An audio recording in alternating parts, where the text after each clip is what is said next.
Good morning, everyone. Welcome to webinar number 34. Today we're joined by our very own Joe Tamburini. Good morning, Joe. How are you? Doing well, Alex.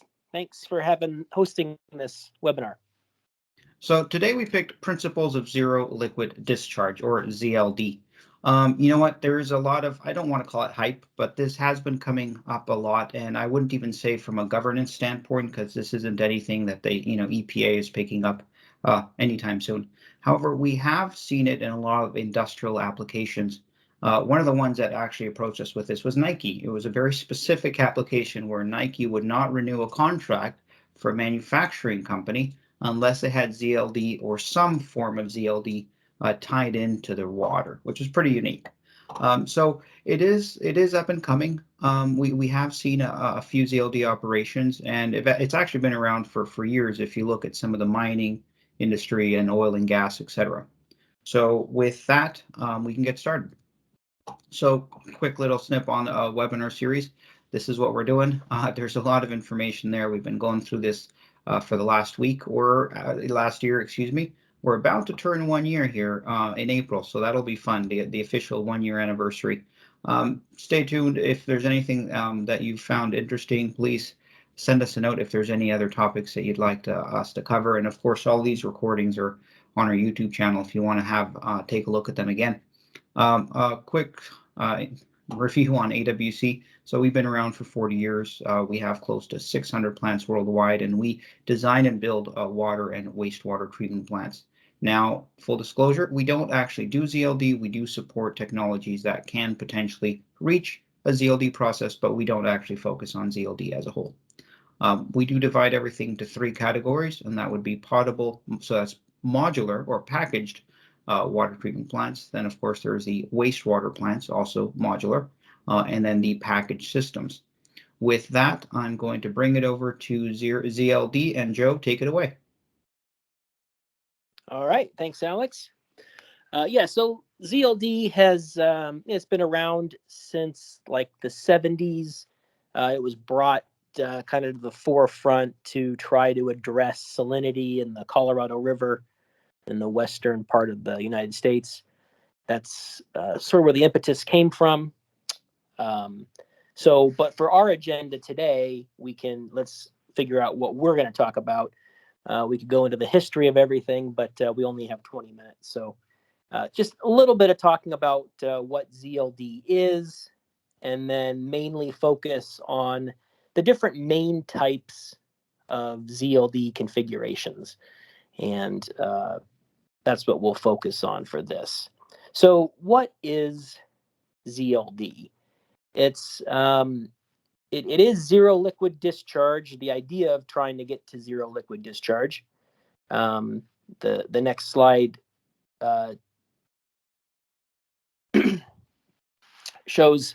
So the idea being, let's try to return or reuse very clean water. So we're not discharging it, but we're reusing it. Or if in certain cases where we are discharging it, it's going to meet some fairly strict regulations that can only be met through this type of zero liquid discharge approach. So the one thing I wanted to kind of point out is that technically ZLD is not really zero liquid discharge. There's always some amount of water in that waste stream from the system. So the systems are sometimes, if we use evaporation, that might be 60% solids, but still 60% solids contains quite a bit of water. Even if we work our way up to crystallizers, which are some of the more aggressive types of ZLD systems, we still have 10 to 15% water in that waste stream. So thinking about how we handle those residuals is something that is critical to choosing the right type of ZLD. But the next slide, we'll talk a little bit about the passive evaporation. These are the different methods of ZLD. We have thermal evaporation. We have membranes that can be used to create reuse water and minimize that waste stream. And then the final one is solidification. So the solidification we'll talk about as a method of ZLD in certain circumstances. So the first one, going over passive evaporation. Basically, we're talking about shallow lined ponds where the water, the high solids concentration water would collect in these ponds and just rely on nature to evaporate that water away. So clearly this is going to require quite a bit of land. It's going to require the right climate as well. We're looking for climates where the rainfall is less than about 12 inches of rain, or a third of a meter of rain per year, and where evaporation rates are high. So where it's pretty dry climate, it's not very humid. We'd like evaporation rates around 1 meter of water evaporated per year, somewhere between 1 and 3 meters per year is optimal. Typically, these systems are lined. They're not always lined, but the liner itself actually helps to enhance the evaporation rate. It absorbs some of that radiation and helps with the evaporation. The low solids handling is one of the key aspects of this, right? We're putting water in the pond, and then we're essentially just leaving it there, and the salts just collect on the bottom of the pond, and we don't have to deal with handling them in the future when the ponds are closed. Another method of enhancing the evaporation is through the use of dyes to adding dark dyes to the water also helps to absorb more of the solar radiation and also enhance that evaporation rate.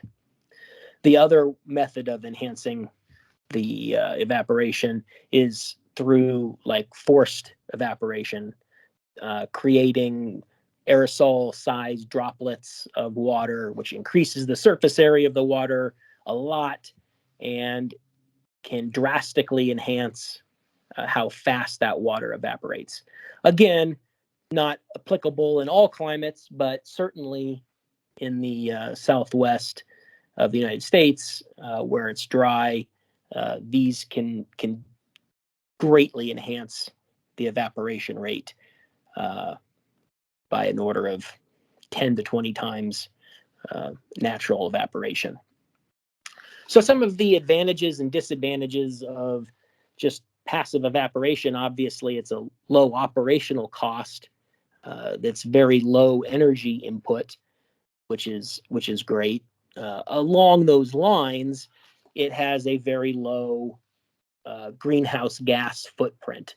So if we're looking at this from a sustainability point of view, the passive evaporation is certainly one of the better options for sustainability view. Obviously, the disadvantages are that it's very geographically constrained to certain climates and areas, places where we have a lot of land available, and that the land is cheap enough to put these large surface area ponds on. So a very good application for ZLD in the right location. The next thing that we'll talk about is thermal evaporation. And this is definitely the most common type of ZLD that's out there. ZLD is typically seen in the power industry or in the mining, in these heavy industries that have the operations staff and have the know-how and the capital itself to operate these large thermal units that we'll talk about. So the ZLD option here is generally an evaporator.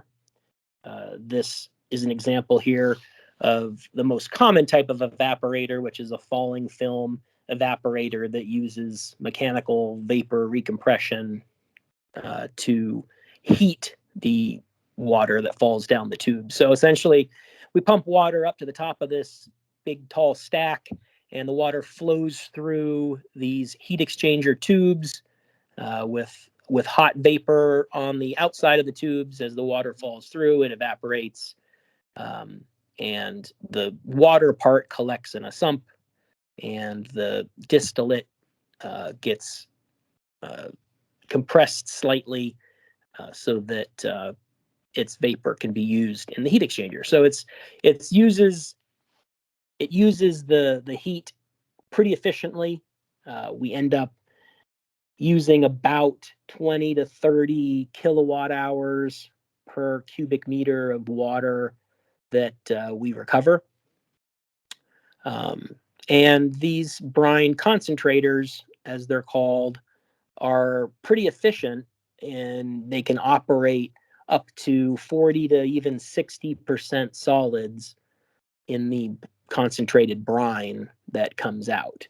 So in many instances, the evaporator itself gets enough water removed that an industry may be able to send this concentrated brine to a pond for further evaporation, or have some other way of disposing of this brine itself. This part it's energy intensive, but it's relatively energy efficient. If we need to get more concentrated than what comes out of an evaporator, the next step in the ZLD is to go to a solids crystallizer. So the solids crystallizer can get down to just 5 to 15% moisture in the resulting solids. So essentially 85% solids, 85 to 95% solids. The way it does this is essentially we heat the incoming concentrated brine right up to its boiling point. It gets pumped into the crystallizer vessel where it flashes, and that flashing creates the steam that is then recompressed and used for heat in the heat exchanger. And as it flashes that incoming water, the crystals fall out of solution and they kind of fall. It's kind of a vortex action inside the crystallizer, and those crystals fall to the bottom of the sump and are able to get taken to either a centrifuge or a filter press or some other unit to further dewater them. These crystallizers are highly energy intensive. They're upwards of 60 kilowatt hours per cubic meter of water that comes out as product. But this allows us to get to very, very low moisture content solids. And these solids are able to be treated like a salt and transported as a solid, as opposed to a brine that has to be transported as a liquid. So the solids handling is a little bit easier. The other advantages and disadvantages here of thermal ZLD is that this does get the closest to true zero liquid discharge. It can happen in a fairly small footprint. It doesn't require the land of the evaporation ponds, and it does have a manageable residual that comes out of it. The issues obviously are with cost, both the capital cost and the operation costs. The capital cost, even in terms of just the materials of construction, when we're talking about brine concentrations this high, the chloride content is often so high that even stainless steel, it just corrodes way too quickly. These units can even be made out of things like titanium, things that are just very, very expensive. So the materials of construction oftentimes make this a very, very costly option. And it has a high greenhouse gas footprint, right? So if we're looking at it from a sustainability perspective, yes, we're getting a lot of clean water, but it is also costing us a lot of energy, and hence the footprint is a little bit higher there. Another potential option to minimize the amount of liquid we're discharging is to use membranes. Now, all of these membrane options are certainly not going to be a zero liquid discharge. It's all going to be about concentrating that waste and those dissolved solids as much as possible. So there's a different ways of organizing and designing our membrane systems to get optimum recovery, as we would say. We can go 2 and 3 stage RO systems, which allow us to get 90+% to 95% recovery. Oftentimes, these are going to require some pretty aggressive pre-treatments that remove scale, so we may need to soften the water beforehand. So it's not just a membrane system, it's membranes plus pre-treatment.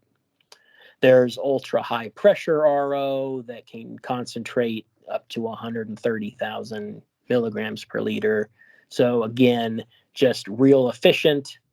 We can get very concentrated brine solutions.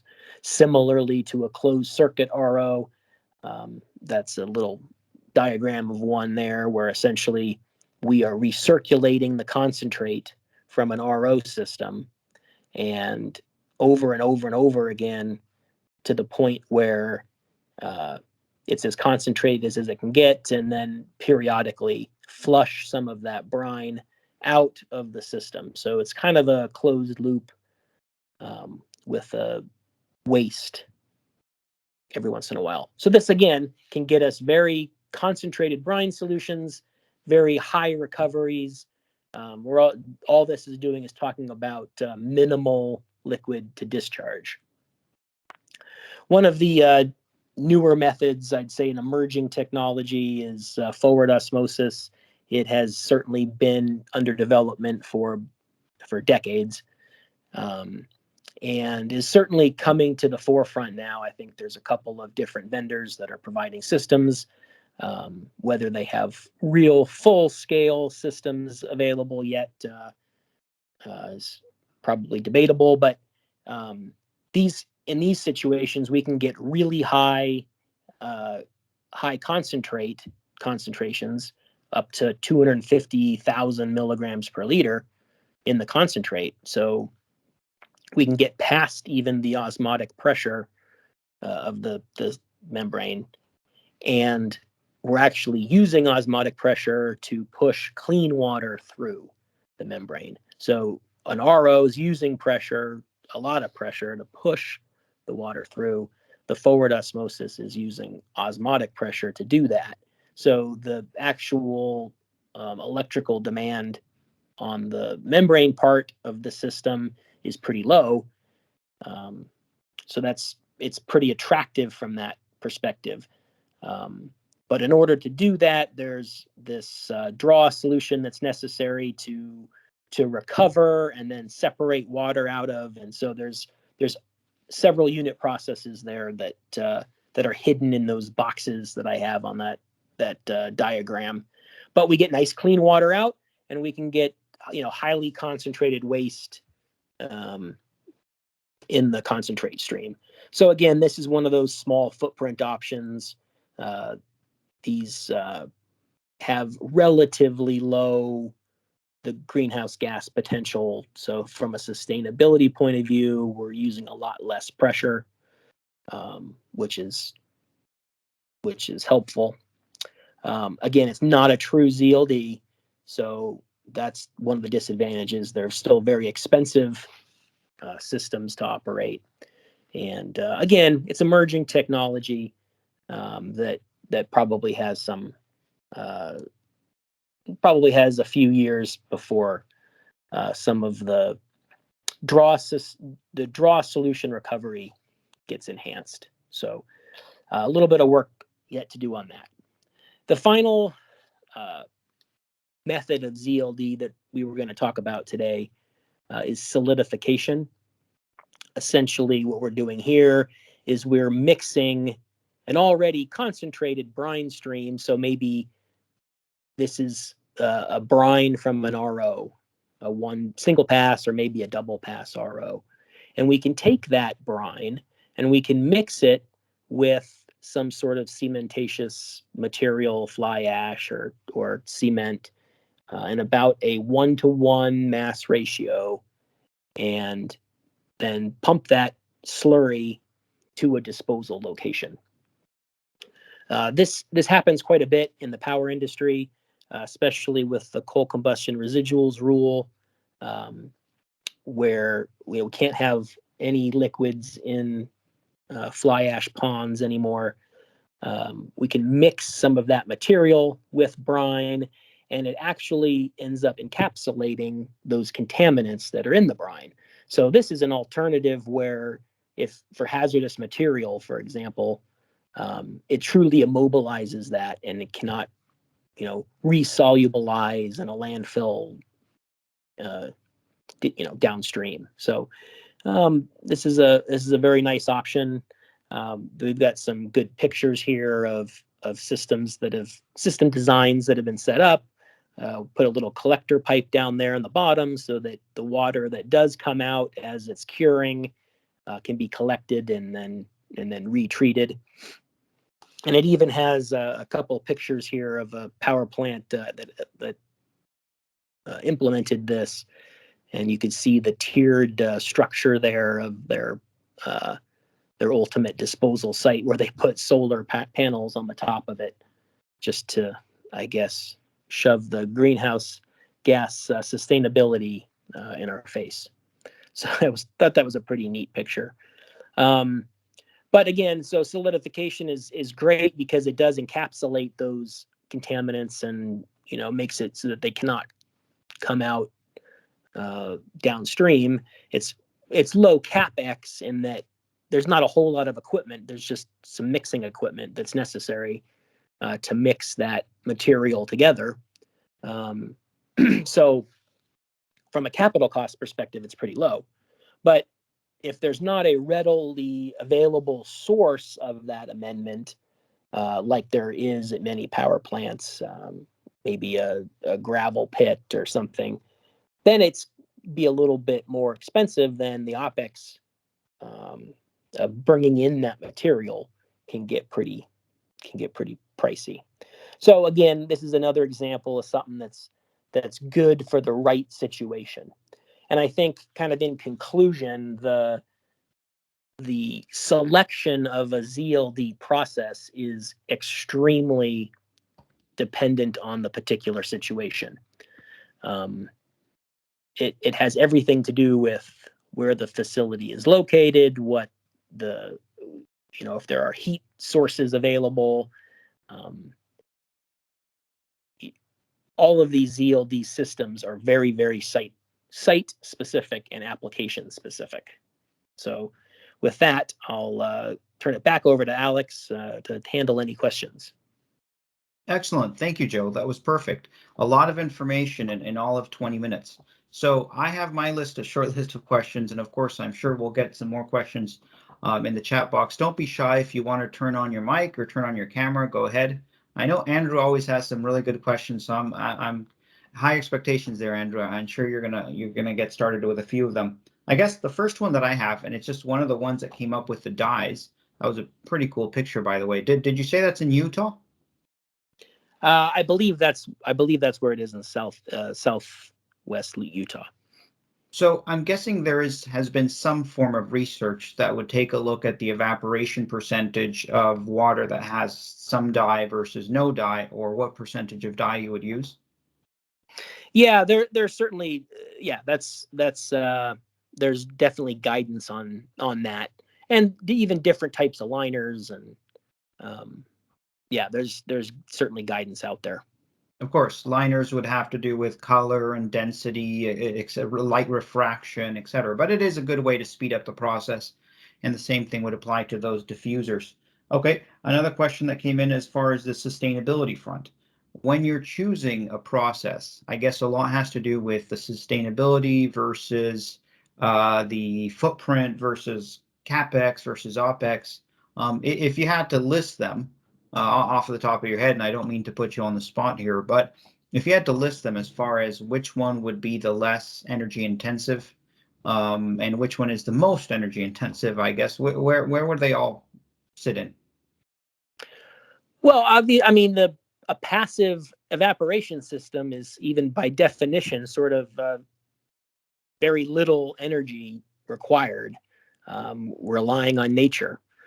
But again, very site specific, so it only works in certain geographies. The solidification is also very low energy. There's basically, all we're doing is mixing things together and then pumping it to a location where it's able to be disposed of. So again, very low energy, but very site specific to having that amendment available, or at least at a reasonable cost. So, and then the thermal ZLD is, as everyone knows, certainly the most energy intensive, but it's applicable everywhere.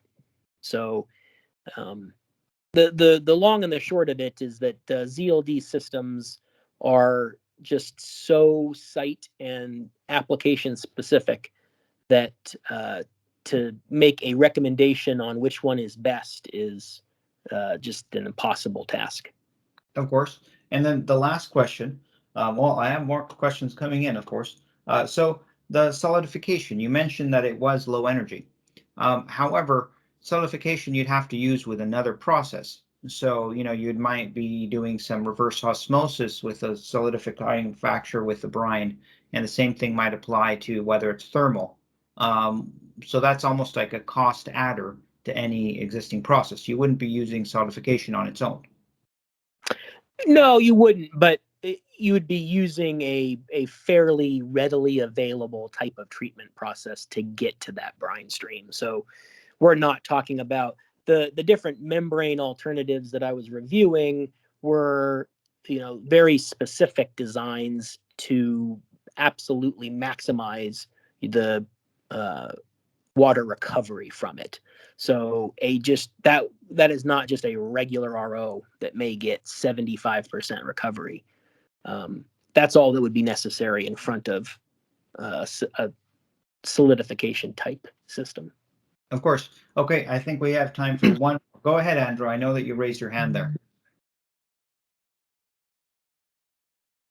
Okay, so just more of a comment.